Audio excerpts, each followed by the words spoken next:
All right, excuse me. I had to unmute my. That's great. You know, I start the video, and the first thing I got a frog in my throat. Should cleared my throat. Apologize. Let me take a quick sip of water, guys. Sorry. Welcome back to the Practical Guitarist.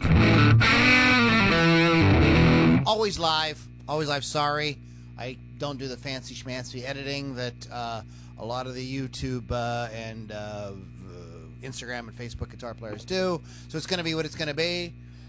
Sometimes it sucks, sometimes it's okay, sometimes it's brilliant, and I don't know what is going to happen today, but I want to talk about just some simple soloing ideas in A minor. Also, just a quick mention about soloing with a tone that maybe you're not real comfortable with, which this is. This is a little, for my taste, a little kind of saggy and muddy for what I typically do. But we're just going to go with it. I started jamming to this track by Zanino a little earlier. It's in the description if you'd like to jam along to the track yourself and apply some of these ideas. We are going to be doing. I'm going to be doing. Try to keep it very, very simple in A minor. The chords are directly out of the. Well, with the exception of one chord, there is an E7, which will take us into harmonic minor. Excuse me, I apologize for that. Which take us into harmonic minor for one note, which means when we can, we're going to try to hit that G sharp if and when we can. I try to play with the chords as much as possible. The chords are A minor, G, F, and then there's a D minor, there's a C. So it's basically all the stuff that's diatonic to the key of C. So if you're playing in A minor, I'm not a big kind of like modes guy. Learn the modes. I'm not about that. To me, A minor is the key of C. It's a relative minor to the key of C. It is the key of C. We just move the tonal center to A minor instead of C. And I just play it that way, and I follow the changes, and I move around the guitar. You will catch me playing. Yes, you will see some blues box stuff. You will see some 3-note per string stuff. You will see some caged stuff. Oh, the dreaded cage. Arpeggios, maybe a little mini sweep here and there. I'll be kind of just putting it all together, but what I try to do more than anything else is just to try to weave melodies through. I don't know what I'm going to play. I have no clue. I'm going to start the track, and we're just going to see what happens. So here we go.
like I'm trying to talk and do it at the same time. Talking and playing guitar, like trying to solo at the same time, or it can be a little precarious. There's a cool on the big turnaround on this is the E7 back to the A minor, and then it goes into a B section here, which is very similar to the chords we just had, minus the D minor C thing that happens. So when you can, you want to try to catch the notes from the chords, but I don't ever want to. But I try not to sacrifice melody for that. But sometimes it's a kind of a if you've got a melodic train that you're following and you're hearing as you're going, follow that. But and you with the chords in mind, of course, you want to be thinking key chords, stuff like that. I apologize. I'm a little scratchy this morning. You definitely want to follow that. But if every single time it comes around you don't exactly hit the notes from the chord, you're going to hit something this slow. It gives you a lot of time. This is a great track to practice to. I just landed on this. He just uploaded this. I actually just uploaded this today. It only has 85 views. The link is down just in the description below. So this is a really good track to work on your being very melodic and playing over the changes, because you have the time to do it. So I don't know if you caught that a couple of times. Like I just started playing this. I don't know it at all.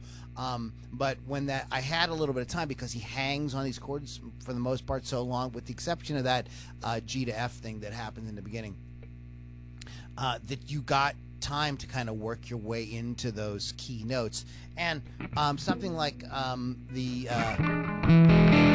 E7 there over all these like very diatonic minor chords is a real standout. So if you can hit that G sharp, if you can get it in there.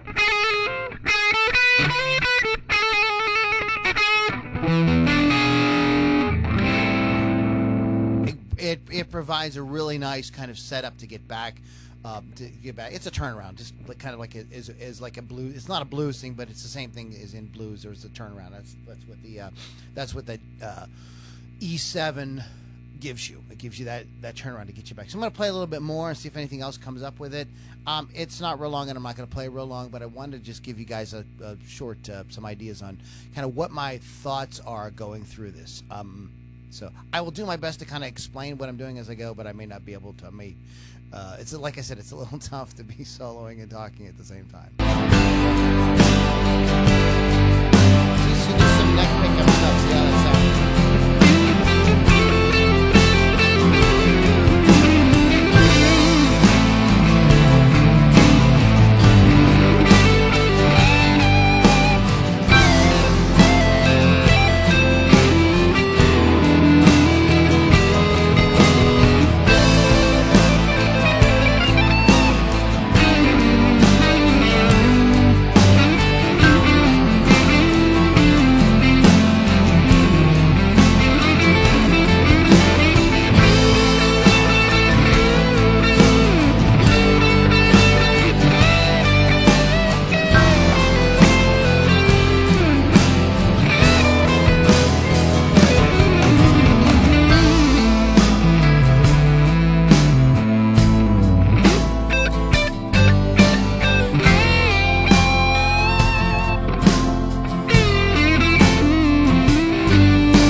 do stuff like there's that A minor chord being played, and you'll hear me. You're going like, why is he hanging on that B? And when he does, which is the ninth, and he does the same, and I'll do the same thing on the D minor. So you'll hear me hang. So the chord will be this, but it ends up making this. And the same way with the A minor.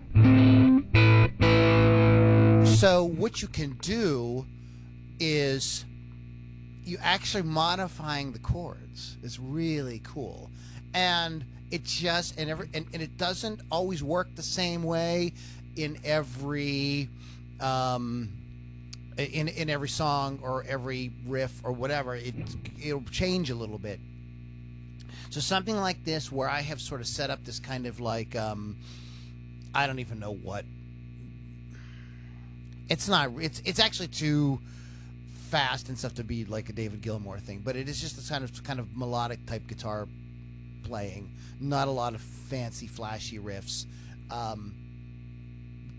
That adds a lot of interesting color to what's going on, as opposed to being like uber strict with the chord changes. Well, there's only, in A minor, it's only A, C, and E. So, you can't play a B. Of course you can. If it sounds good, play the fucker. Play it if it sounds good. If you're hearing it, so you play what you hear. We'll do a little bit more of this.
Okay, and one other thing I want to point out is when you are doing a progression like A minor to G to F,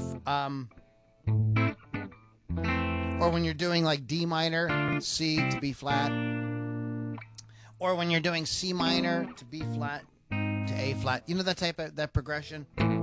It's the all along the Watchtower progression. Or the Stairway to Heaven.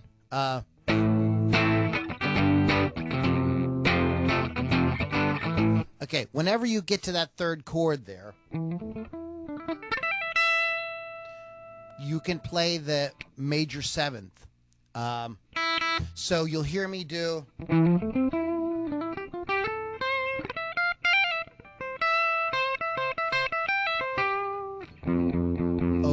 over that bass, over that...